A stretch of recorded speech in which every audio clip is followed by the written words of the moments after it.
بات عمر وارض عن المشرکین وارض عن المشرکین، اے میرے محبوب تیرا کام یہ ہے کہ جو حق ہو اس کو کھول کھول کر بیان کر، یہ نہ دیکھ کہ لوگوں کی پیشانیوں پہ مسکراہٹ آتی ہے کہ سلوٹیں پڑتی ہیں۔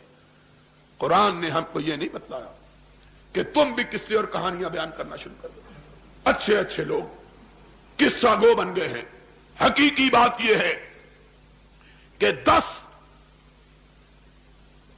محرم کو جو واقعہ رونما ہوا ہے، اس کا آغاز سن 60 ہجری کو ذی الحجہ کے ابتدائی ایام میں ہوا کہ حضرت حسین رضی اللہ تعالی عنہ کو پتا چلا کہ حضرت امیر معاویہ رضی اللہ تعالی عنہ کی وفات ہو گئی ہے۔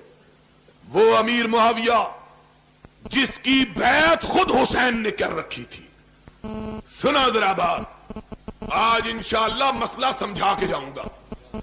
وہ معاویہ جس کی بیعت خود حسین نے کی ہوئی تھی، حسین نے بھی کی تھی، جس کی بیعت اس کے بھاڑے بھائی حضرت حسن نے بھی کی ہوئی تھی، وہ معاویہ فوت ہوئے۔ اور ذاکر، واعظ اور ہمارے ان پڑھ مولوی بھی حضرت معاویہ کا نام لیتے ہوئے ہچکچاتے ہیں، ان پر دشنام دیتے ہیں۔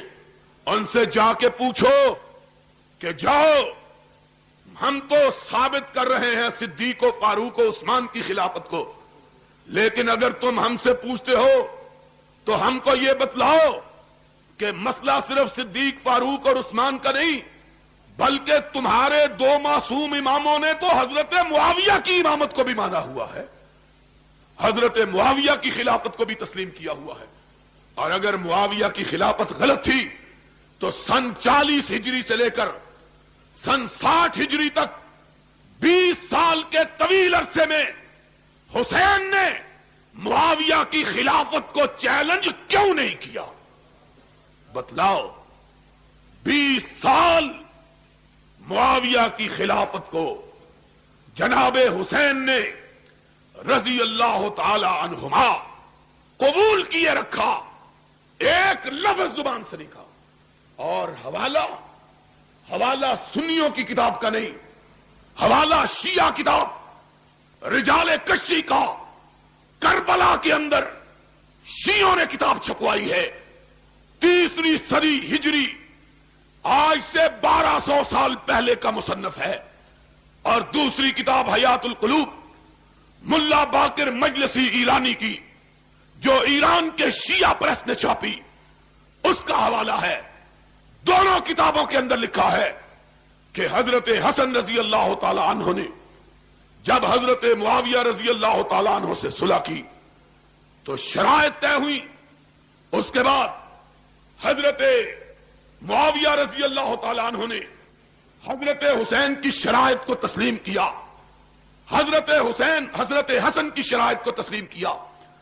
جب شرائط تسلیم ہو گئی، حضرت حسن نے، علی کے بیٹے نے، خلافت سے دستبردار ہو کر اس مسجد کے اندر، جس مسجد کو ان کے بابا حضرت علی نے بنوایا تھا، اس مسجد کے اندر اپنے باپ حضرت علی کا منبر رکھوایا اور اس پر حضرت امیر معاویہ کو بٹھایا، خود نیچے بیٹھے، معاویہ کو اوپر بٹھایا، کہا کائنات کے لوگوں سن لو، آج رسول کا نواسا، علی کا بیٹا خلافت سے دستبردار ہو کر اپنا خلیفہ امیر معاویہ کو مان رہا ہے۔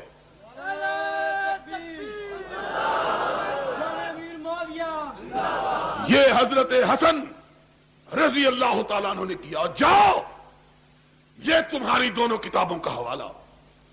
خود اکیلے نہیں آئے، حسین کو ساتھ لے کے آئے، حسین کو ساتھ لے کے آئے۔ اپنی فوجوں کا کمانڈر قیس ابن سعد ابن عبادہ وہ بھی ساتھ ہے۔ کہا امیر معاویہ رضی اللہ تعالی عنہ میرا امام ہے۔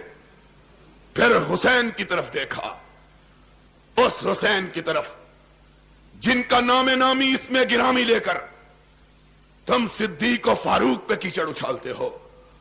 اس حسین کی طرف دیکھا، کہا کم وبائے حسین اٹھو، میں نے معاویہ کی امامت کو مانا ہے، تم بھی معاویہ کے ہاتھ پہ بیعت کر کے اس کو اپنا امام مانو.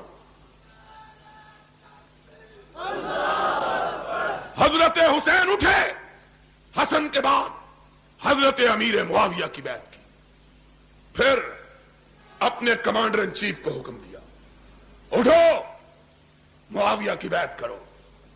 یہ فوجی آدمی تھا، اور فوجیوں کا دماغ ذرا تھوڑا سا بولو موٹا ہی ہوندا ہے. انہاں دا بسترا چوک کے ہی سٹو تے انہاں نوں سمجھ آوندی ہے، اپنے آپ جان نوں تیار نہیں ہوندے. کہا، اور آج اسمبلی کے اندر اسلام کا نام لے کر وہ بل پیش کیا گیا ہے جس میں یہ کہا گیا ہے کہ ضیاء الحق اگر اسلام کے خلاف بھی بات کرے تو اس کو دنیا کی کسی عدالت میں چیلنج نہیں کیا جا سکتا. یہ اسلام ہے. اور محمد الرسول اللہ صلی اللہ علیہ وسلم کا لایا ہوا اسلام کیا تھا؟ وہ جس کا اظہار صدیق اکبر نے کیا تھا، اذا قمت واستقمت فاعینونی واذا وجدت فقومونی. لوگوں، قرآن و سنت کے مطابق بات کروں تو میری مدد کرنا، قرآن و سنت کے خلاف ہٹ جاؤں تو مجھ کو پکڑ کر میرے سر کو سیدھا کر دینا. یہ صدیق کہتا ہے، اور ضیاء الحق صدیق اکبر سے بھی بڑا ہو گیا ہے معاذ اللہ. اور وہ مولوی غیرت سے آری جو اس کے باوجود اس بل کو تسلیم کرنے اور اس پر دستخط کرنے کے لیے تیار. کہا ہے کہ اس بل کو کسی شرعی عدالت میں بھی چیلنج نہیں کیا جا. سن لو، ساری کائنات تمہارے بل کو مان لے، خدا کے فضل و کرم سے قرآن و سنت کو ماننے والے اہل حدیث اس بل کو نہیں مانیں گے اور قرآن و سنت کے خلاف کسی آواز کو گوارا نہیں کریں گے انشاءاللہ العزیز.